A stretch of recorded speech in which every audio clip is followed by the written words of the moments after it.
ABC General Hospital spoilers reveal that Jordan had always lived with the illusion that danger could be measured, contained, studied like a file spread across a desk beneath harsh light. She had spent too many years staring into the face of violence and surviving it to believe that fear itself was enough to break her. Fear was familiar. Fear could be mastered. What she had not mastered, what no amount of discipline had ever truly prepared her for, was the quiet seduction of believing she still had time to outmaneuver Sidwell. Time to keep Curtis at a careful distance, while still allowing old feelings to breathe in the spaces between suspicion and regret. Time to reassure Isaiah that whatever darkness she was stepping into remained under control.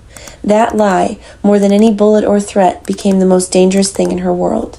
By the time the road opened ahead of her like a black ribbon cut through the night, and the final seconds rushed forward too fast to name, Jordan was no longer only a woman chasing a criminal empire. She was the keeper of a truth too volatile to remain hidden and too deadly to be spoken aloud before the wrong ears heard it.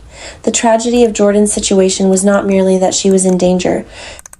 It was that danger had become the language of her life so completely that she no longer recognized how deeply it had invaded her judgment.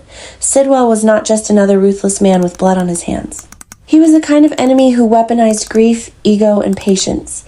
The kind who understood that the most effective way to destroy a person was not to kill them immediately, but to corner them into making their own destruction look inevitable.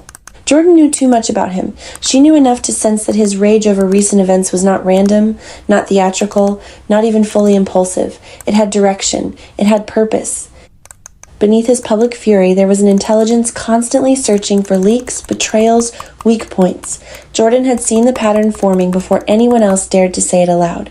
Sidwell was moving not like a man reacting to chaos, but like a man narrowing the field before a strike. And somewhere within that narrowing field, Jordan had become both witness and target. That knowledge changed everything, though she refused to admit how completely it had begun to consume her. Curtis could see it in the rigidity of her voice whenever Sidwell's name surfaced, in the way she dismissed concern as if concern itself were an insult. Isaiah could see it too, though his fear carried a different shape. Curtis feared losing Jordan to the violence outside her. Isaiah feared losing her to the cold machinery inside her, the part of Jordan that could sacrifice tenderness, trust, even her own safety if it meant getting one step closer to the truth. He had watched her build walls so quickly that even love seemed to bounce off them without leaving a mark. Yet underneath his frustration there remained an ache he could not fully bury, because part of him still recognized the woman who wanted to save everyone before the fire reached them, even if she no longer knew how to save herself. The crash shattered more than metal. It shattered timing. It shattered secrecy. It shattered the illusion that Jordan could continue walking a thin line between private investigation and public fallout without eventually paying for it in flesh. In the aftermath, the night became noise and fractured light. Voices rose over the wet pavement. Sirens cut through the darkness with that cruel sound reserved for moments when life has already begun to slip sideways. Curtis, half-conscious and bleeding, did not at first understand the true horror of what had happened. His body understood before his mind did. Pain told him he had survived. Jordan's silence told him survival might not be enough. Her stillness in the wreckage seemed almost unreal, as though the woman who had always moved with such relentless force had been abruptly removed from the world and replaced by a body that no longer knew how to answer when called. At the hospital, every relationship around Jordan was forced into a more brutal honesty than any of them had wanted. Emergency rooms have a way of stripping people down to essence. Titles mean nothing there. History means everything. Portia arrived carrying her own storms, but once Jordan was wheeled toward surgery, everything else narrowed to the primal demand of keeping a life from disappearing. The irony was almost cruel. Portia, whose history with Jordan had long been tangled with rivalry, discomfort, and old emotional debris, now stood on the edge of Jordan's fate, with blood on her gloves and no room left for pettiness. Isaiah stood beside her, brilliant and controlled on the surface, yet beneath that surgical calm ran an emotional current fierce enough to drown him if he let himself feel it all at once. Together, they became something larger than their private complications. In that operating room, they were not exes, rivals, wounded lovers, or uneasy allies. They were two physicians fighting against the clock, against trauma, against whatever hidden hand had pushed this night toward catastrophe. The operation itself became a grim metaphor for everything broken in Port Charles. Jordan's injuries were visible, urgent, measurable, internal bleeding, neurological risk. The possibility that trauma to the head had done damage more subtle and more devastating than anything the scans could cleanly predict, but around those medical facts circled deeper injuries that no instrument could repair. Curtis sat outside, feeling the old helplessness return, the kind a man feels when the woman who once knew his heart better than anyone lies on the other side of locked doors in fluorescent light. He hated how quickly his emotions overran the careful structure of the life he had rebuilt. He hated that in Jordan's possible loss, buried truths inside him woke up all over again. Whatever had ended between them had never fully died. Time had only disguised it. Now every memory returned sharpened by fear. Every regret became a blade. Portia fought a different battle. She understood medicine. She understood protocol. What she could not fully master was the emotional contradiction of needing Jordan to live while also resenting the invisible gravity Jordan still seemed to hold in the lives around her. Even in crisis, Jordan changed the emotional weather of the room.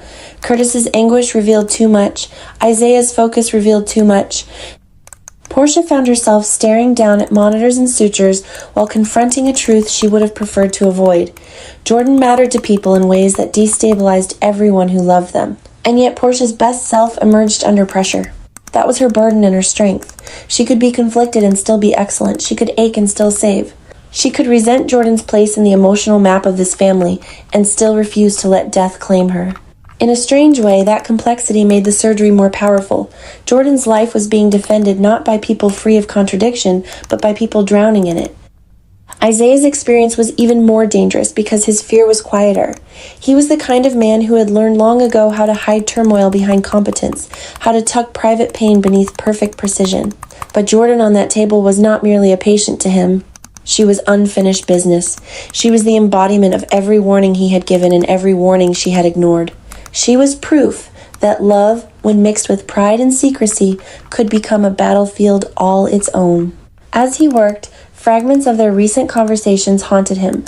Her insistence that she knew what she was doing, his suspicion that Sidwell was not a man to test lightly, her refusal to step back, his inability to stop caring even after caring had become a liability.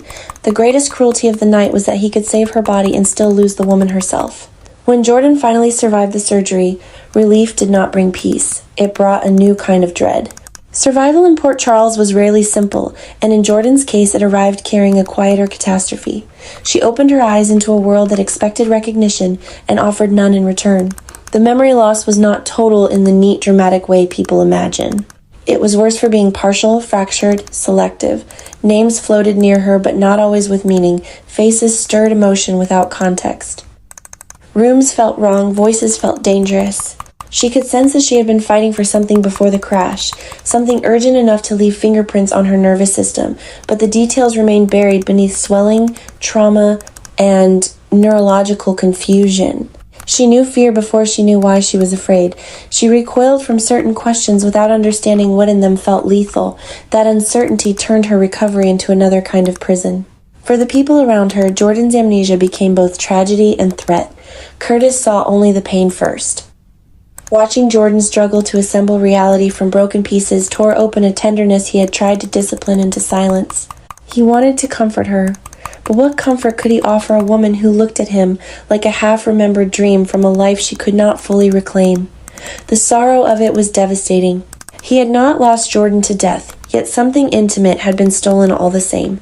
The shared language of history, the scars that once connected them, the subtle ways two people know each other after surviving love and disappointment together, all of it seemed suddenly stranded on his side of the divide.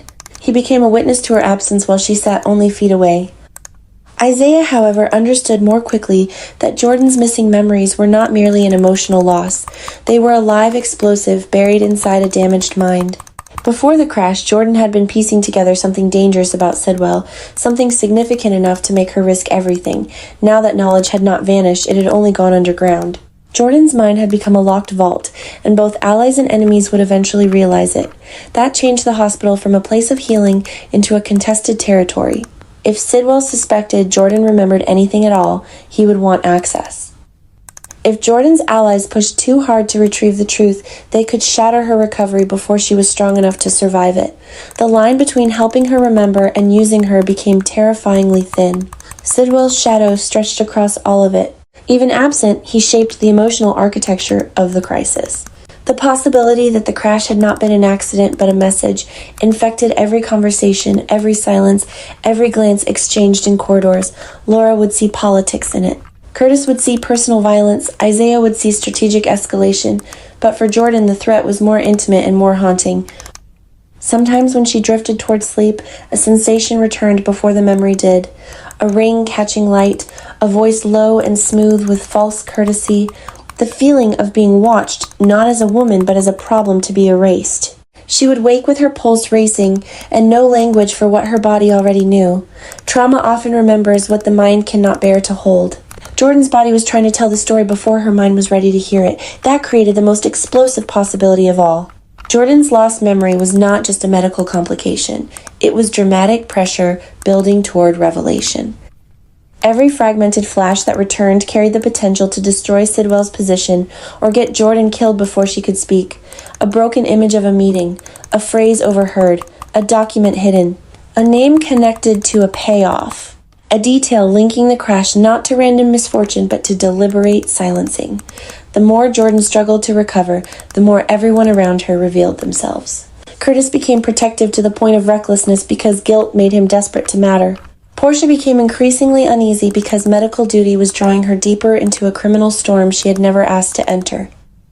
Isaiah became obsessed with guarding Jordan from everyone, including the people who loved her, because he sensed that memory would return not gently but violently, and when it did, she would once again stand in the direct path of a man who never tolerated unfinished threats.